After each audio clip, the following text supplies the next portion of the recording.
Hello guys! As you can see, I've given you a little bit of a different backdrop for a change instead of just the same shelves you always see. I'm sitting on this tiny ass little stool right now. A normal chair won't fit in this space, so my butt is hurting for your entertainment. I hope you're happy. I've made this little list because I have quite a few people to mention in this pickups video. I've done some trades and purchased some items from other YouTubers. And first off, I want to say thank you for my new background on my channel page. Craig Wadman, he created what you're going to see now as the left image on my channel page. It's like a praying skeleton with fire, and then he's underground. There's video games on the top. Go check it out if you haven't seen it yet. Very awesome. I decided to keep the old image that Bill Ferguson had created. It's the portrait of my face as a zombie. I just moved that over to the other side of the page. So now I have, the Halloween aspect of me and Scottsquatch, and then the video game stuff on the left side. So it's trying to get a little bit more, flashy, I guess. But I want to say thank you very much, Craig. That was awesome of you. And he actually made that for me like a month ago, but I decided to wait to like the new year to actually use it. I know it's like 10 days into the new year now. I was planning on having it up like, the 1st or the 2nd, but hey, better late than never. I'm going to start off with the trades and purchases I did with other YouTubers. About a week and a half ago, I put up a games for sale and trade video. At the end of it, I listed the 22 remaining titles at the time that I was looking for on Sega CD and Sega Saturn. And I had a few people contact me, and I'm going to show you the first one that I got in the mail, and that was Advanced Dungeons & Dragons Eye of the Beholder on Sega CD. Awesome condition, complete. This came from Monkey's World 1. He was looking for a copy of Stubbs the Zombie on Xbox, and he said if I happened to find one, to let him know and we could trade. He was nice enough, though, to send me this before I find a copy of Stubbs the Zombie. So, thank you very much. If I don't end up finding one soon, I let him know that if he sees something in one of my videos that I find at a garage sale or, wherever that I'm looking to get rid of, let me know. Because I don't obviously know when I'm going to find a copy of Stubbs the Zombie that I'm looking to get rid of. So thank you very much. Again, Monkey's World 1. This one was also a part of a trade. It's Dungeon Master 2 Skull Keep. Again, awesome condition, complete. This came from Mighty Mike. He saw a copy of Parasite Eve I had up for sale or trade, and he wanted that one, so we struck a deal. This is, again, like I said, awesome condition. Thank you very much, Mighty Mike. This is the last YouTube transaction I have to show. These came from the King of 8-Bit. He sold me 2 Sega CD games for a really good price. Soul Star and Dungeon Explorer. Again, complete, awesome condition. That makes 3 transactions on YouTube in 1 week that just went fantastic. Like I said, all of these were in totally almost like brand new condition, basically.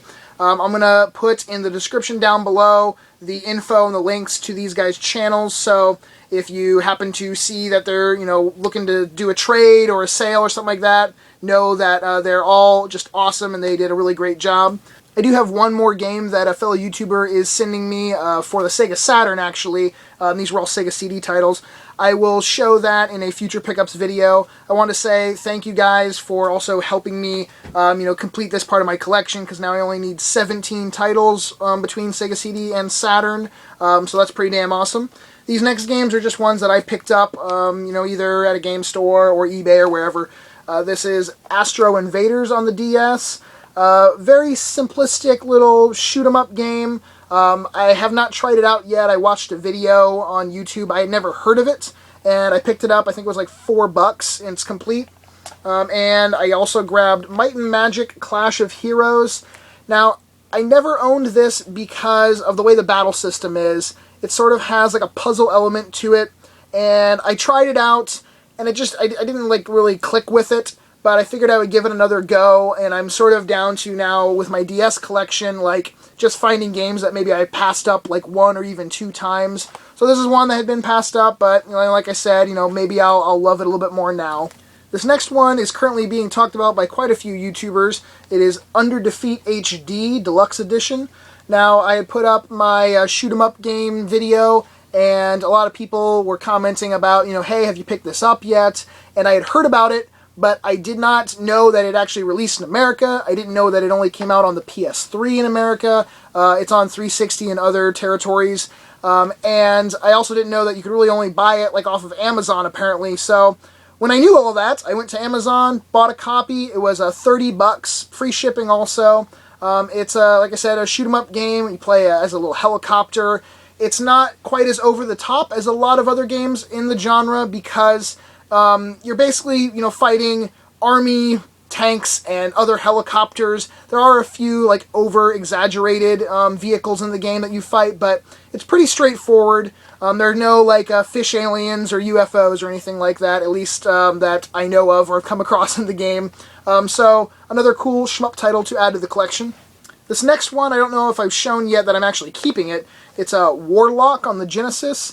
I had originally showed it off when I picked it up in one of my game hunting videos, but at the time I was kind of thinking I was going to sell it.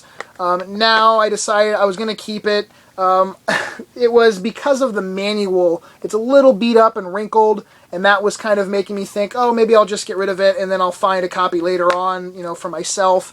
But it's not a very expensive game, so if I do come across one later on, I can always switch it out. It's like 10 or 15 bucks, so right now I'm keeping it. I picked up Norse by Northwest, The Return of the Lost Vikings on the PlayStation on eBay. I took a chance on it. It was one of those, like, listed as like new, but it didn't have a picture. The guy had like 100% rating though, so I was like, you know what? I'll go for it because it was only 15 bucks and had free shipping. And at the time when I bought this, copies were around like $25 or so for a complete, like, good condition one. So luckily it came, and it is in really good condition, so that was awesome. I own the Game Boy Advance Lost Vikings game. I'm still looking for like the ones on Super Nintendo and Genesis. I do want those, but they are super hilarious games, just really goofy adventure titles. I definitely recommend playing them. I saved the best for last. I was planning on doing this video today, and then I went and checked the mail, and this game had arrived, and I immediately was like, oh shit, I'm definitely putting this at the end of this pickup video. It is Wild Guns on the Super Nintendo.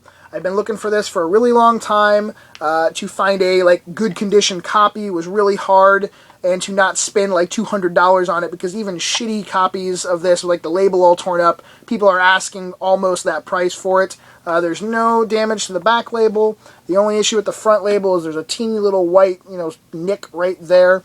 But overall, the cartridge is in great shape. Now, this is an awesome action shooter. It's, like I said, really hard to come by, and I don't know why so much, like, the price has gone up so much in the last, I don't know, 4 or 5 months, because I remember seeing copies closer to, like, the $100, $120 range, so it's almost, seems like it's almost doubling in price in less than a year, but, I'm not going to recommend, oh, go out and buy a $200 game, but definitely, try to play this at some time, because it's one of those, at least for me, like a top-tier Super Nintendo title, and I'm trying to knock those, like, off my list, not just in price, but, like, the really awesome quality ones, and then kind of go for, like, the lesser ones. That's how I've always done my collecting. I try to start with, like, the hardest to find, or most expensive, or whatever, because, I only buy games that I want to play myself. So I'm not looking, I don't just go, oh, that game's worth this much money, so I need it. I look for the ones that I know I want to play, and then I kind of go that next step of, well, shit, if I wait too much longer on this, it'll probably be, $400 or $500, if I wait another 2 years. So, enough rambling. Very happy to have this finally, though. Thank you guys for watching. I hope you enjoyed, and I will see you all later. Peace!